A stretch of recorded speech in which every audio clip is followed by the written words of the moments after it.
Hey, what is happening everyone? Ray here again, welcome back. Today we're creating 2 holiday themed home decor, which later you can repurpose into a day-to-day or perhaps other seasonal decor pieces. Now I'm aware that we bring this to you well into December, so let's just jump right into the DIYs. Let's kick this off with the first project. We're making tea light holders shaped like mini houses. First we'll have to gather our measurements. I'm using the grids on my cutting mat as a guide, counting 1, 2, 3, 4, 5, 6, 7. Now let's say 7 or 6 for height, 1, 2, 3, length at 3, 3.5. Actually, let's just go for a whole number, that's probably easier. Then let's make the width shorter than the length at 2. As a rule, always measure twice, just using my pen and my palette knife here for reference. So let's do 7 for the height. Now let's get down to business. I'm using this brand of air dry clay, nothing specific, just a brand my local stationery shop stocks. We'll need 5 pieces to build one of these mini houses, 4 walls and a base. So take a chunk of how much you think you'll need for the piece you're working on. I'm going to start with the front wall, so cover and put the rest aside so it doesn't dry out. Just start kneading the clay until it softens. This is the first time I've worked with this color, and the terracotta color spreads everywhere and it gets on everything. Find me someone who actually enjoys doing this part. This is the least fun part for me, and I'm just glad it's in the beginning. Of course, I can speed it up for you for our sanity, really, or I could sing you a song.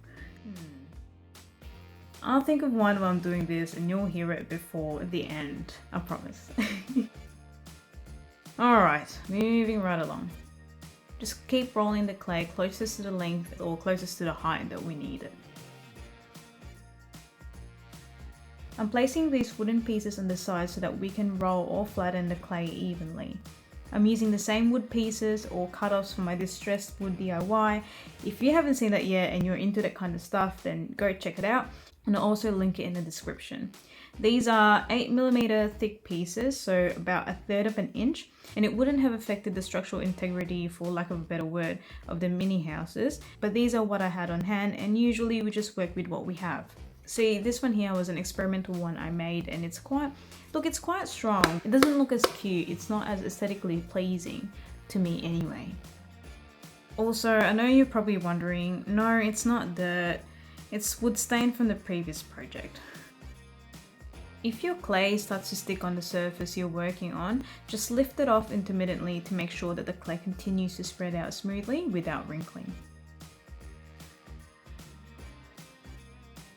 Now to cut it to size, again using the wood pieces and guidelines on the mat as a guide. Once again, I'm using my palette knife and I'm just going over it with an X-Acto knife.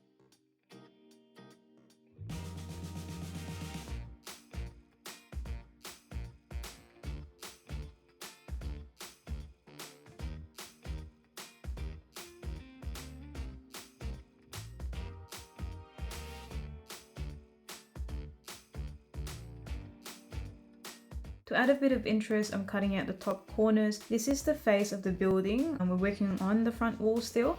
The back wall will have the same outline, so the front and back pieces will be identical in shape, and the sides will be identical to each other as well. Next, we just start adding the windows as well as an arch door. Here's a tip.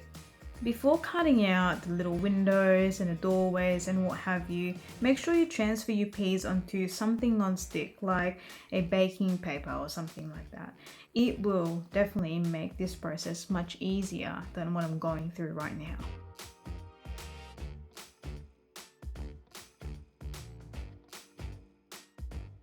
While I'm trying to multitask here and I'm thinking about that song that I promised you earlier, did you know that Christmas in Australia is during summer? And so like it can get scorching hot over here. Which sometimes, you know what, doesn't even matter because we get at least 4 to 5 different weather in one day. I don't think a lot of people know that about Australia. Let me know. Let me know if you knew that already. Let me know if you're geographically inclined. I mean, thinking about that now, I wonder if that makes Aussies in general flexible, like, you know, we're cool, yeah, whatever, like we're open to change, or Does that make us less trusting? Anyway. Okay, well, that's our song topic now, Aussie weather. But we'll make it festive. Okay. Alright, here I'm just smoothing out the corners and edges with my finger. And for the tighter spots and hard to reach areas, I'm just dipping this barbecue skewer in water and using that to smooth out those places. We're going to follow the same procedure for the side pieces. So you cut out the excess, cut out some windows, but see how much easier this is? The clay just lifts off easily because it's not stuck on a cutting mat like before. I'm cutting this piece shorter than the face piece to match the height from where I cut the corner off. And for the rear piece, I'm cutting out a large arch enough to fit through a tea light candle.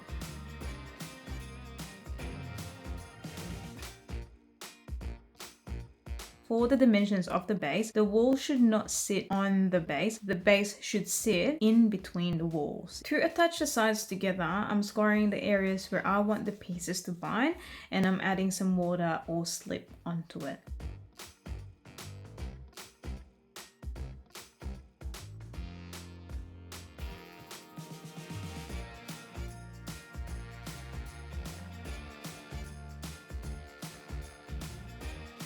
I also want a bit more support while the pieces dry, so I'm inserting toothpicks on the sides and the middle to prevent the pieces from toppling over.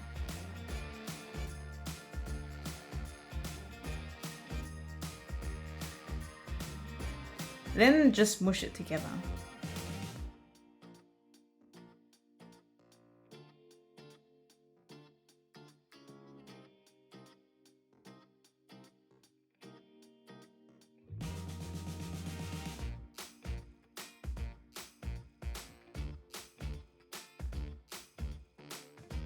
I'm just adding some slip into the grooves to fill them in. Slip is basically just clay and a bit more water mixed together to create a cream-like consistency. And that's what you see here.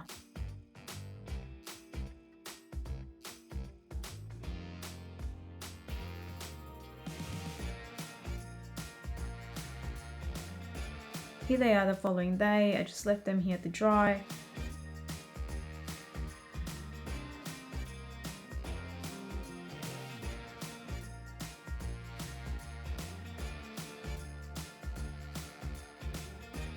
Here's the other one. I think they're so adorable. They're so cute. I also use this cardboard piece to help hold the pieces up and prevent them from collapsing on each other.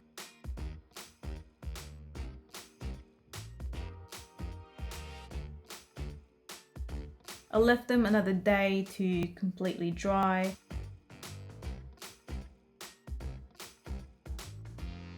Once dry, I use a 240 grit sandpaper to just smooth out the edges. Not too much, I wanted it to look a little imperfect still.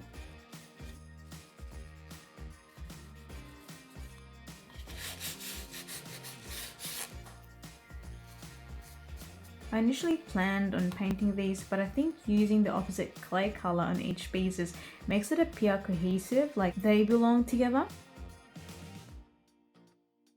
So I'm just patting my palette on the surface where I applied the slip to create this texture.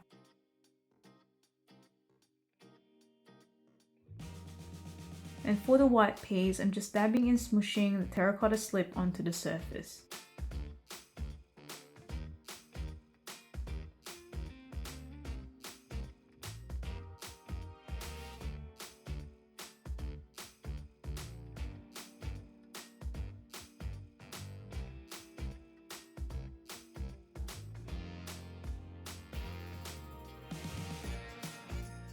Then set them aside and let them dry. For the second project, we're making a holiday wreath. For this wreath, I'm using a 300mm macrame ring. I've opted to use some faux olive branches. I only need just the one bundle here. I also picked up some faux florals to add some contrast against the green and just to add some cute little detail on my wreath as well. These olive branches have wires in them which makes shaping a lot easier, so I'm just using a pair of pliers here to separate those into smaller branches. I'm just bending the branches and doing a dry fit here, if you will, to see how I'd like to attach these to the ring.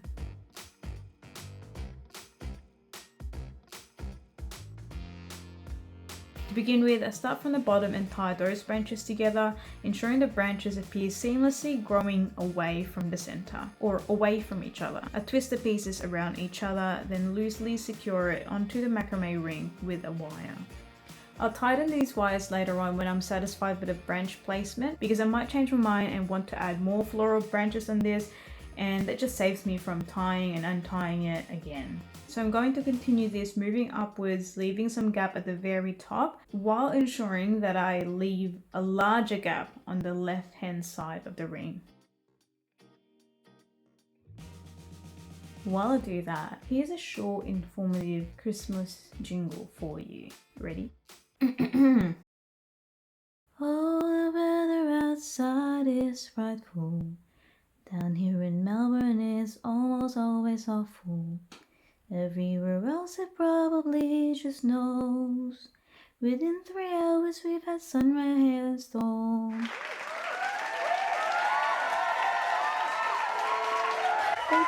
Thank you very much. So we're just separating the little twigs from the faux florals and we're adding those in.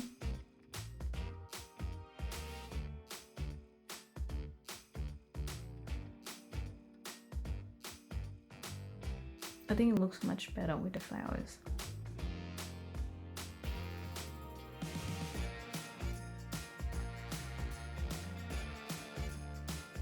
And here it is. This is me committing to my arrangement, tightening all those wires now.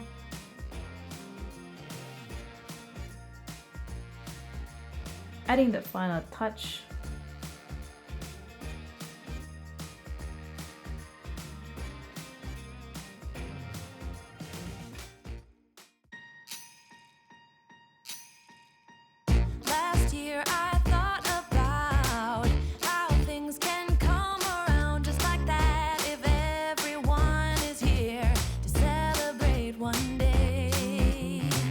These are two projects that you can definitely repurpose into other decor items. For instance, if you have children, you can add these little houses into their spaces as decor. And wreaths are not just holiday or Christmas specific, they can be seasonal too. So you can change your foliage or florals around to suit the season that you're in, and you can definitely still hang these wreaths on your door all year round.